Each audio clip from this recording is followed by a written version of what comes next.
में नहीं आएंगे, हरन पर मोहर लगाएंगे, ठीक है। धोखे में नहीं आएंगे, हरन पर मोहर लगाएंगे, ठीक है। पानी और खाद मिली, शिक्षा और स्वास्थ्य मिली, ठीक है।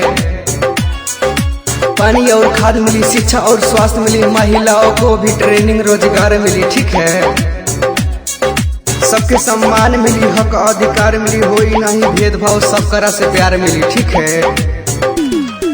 महिला पुरुष और बूढ़ा गरीब का इज्जत हम दिलाएंगे, ठीक है। महिला पुरुष और बूढ़ा गरीब का इज्जत हम दिलाएंगे। धोखे में नहीं आएंगे, हरन पर मोहर लगाएंगे, ठीक है। धोखे में नहीं आएंगे, हरन पर मोहर लगाएंगे।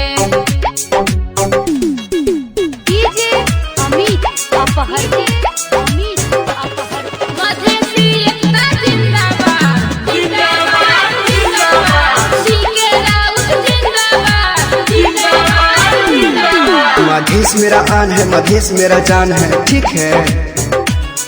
मधेश मेरा आन है, मधेश मेरा जान है, सारे जहां में मधेसी पहचान है, ठीक है। घर घर अनाज मिली, रोटी और दाल मिली, भूखे नहीं मरी केहू, सबका के दान मिली, ठीक है। हर एक मधेसी का मान सम्मान और हर अधिकार दिलाएंगे, ठीक है। हर एक मधेसी का मान सम्मान और हर अधिकार दिलाएंगे। धोखे में नहीं आएंगे, हरन पर मोहर लगाएंगे, ठीक है। धोखे में नहीं आएंगे, हरन पर मोहर लगाएंगे, ठीक है।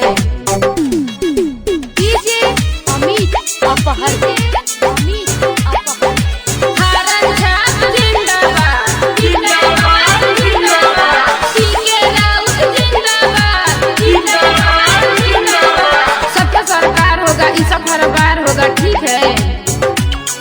सबका सरकार होगा, इंसाफ हर बार होगा, हक नहीं मिलेगा तो धरना एफआईआर होगा, ठीक है।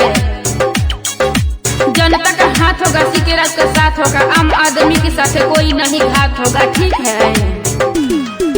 हर एक मधेसी के सपनों को हम मिले जुल के सजाएंगे, ठीक है। हर एक मधेसी के सपनों को हम मिले जुल के सजाएंगे। धोखे में नहीं आएंगे, हरन पर मोहर लगाएंगे, ठीक है।